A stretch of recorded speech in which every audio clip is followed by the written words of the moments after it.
Live from Philadelphia. Congressman, welcome. Thank you, Shannon. Good to be here. Listen, we know that problems have been going on in the VA hospitals for years. It seems though there's been some actual movement, some action on Capitol Hill, at the White House, and other places. Now that this has gone public, are you concerned that this story has sort of dropped out of the headlines, whether that was intentional or not, that it's going to take some of the pressure off of actually getting some changes made?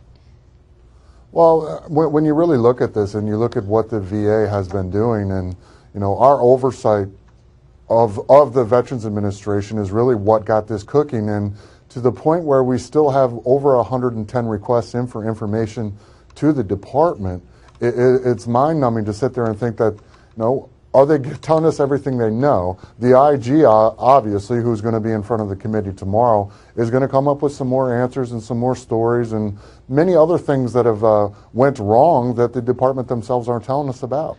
Yeah, and we know that the chairman, Jeff Miller, that we just heard from a moment ago, who heads up the committee, has been very frustrated and apparently has said there are all kinds of things that have been subpoenaed that haven't come through. The VA's been stonewalling. What are your hopes with this hearing tomorrow night? What new do you hope to learn? What progress do you hope to make? Well, I think just the opportunity to have the IG in front of us and really go through, what they have as their interim report right now and talk about it.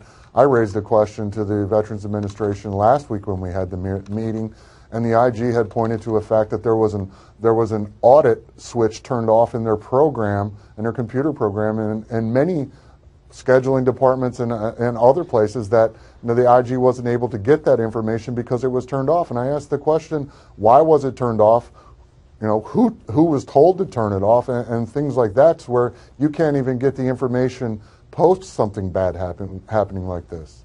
All right, I want to refer to a poll, some new polling data we have out on this issue this week, asked how the Obama administration is handling the problems at the Department of Veterans Affairs. 29% said they approve of what's happening right now. 59% said they disapprove. 12% were unsure. It is clear that people blame this administration, that this has been going on for years. So the president, as a candidate and as president, has talked about this. Following Secretary Shinseka's resignation, President Obama said, "This is my administration. I will always take responsibility for whatever happens." Do you think we need to hear more from the president about this? And do you fear that some people will see Secretary Shinseka's resignation as somehow resolving the problem?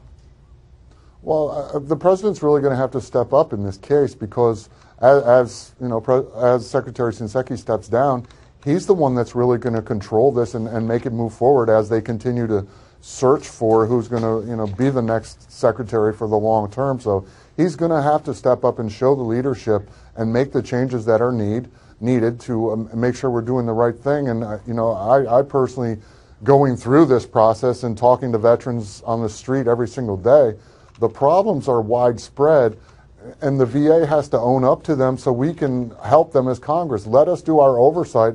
Let us tell you what let us help you determine what the issues are, and do we need to, give you more funding, or do we need to go through some processes like the House has stepped up in a bipartisan manner and put some consequences into, administrators that don't do their job, and some more transparency in the system. And we know there's a bipartisan deal on the Senate side as well. We'll see how those two pieces come together. Meanwhile, we'll be watching tomorrow night, 7:30 Eastern Time, when that latest hearing kicks off with the Veterans Affairs Committee on the House side. Congressman, thank you so much for your time on this. Thank you for having me.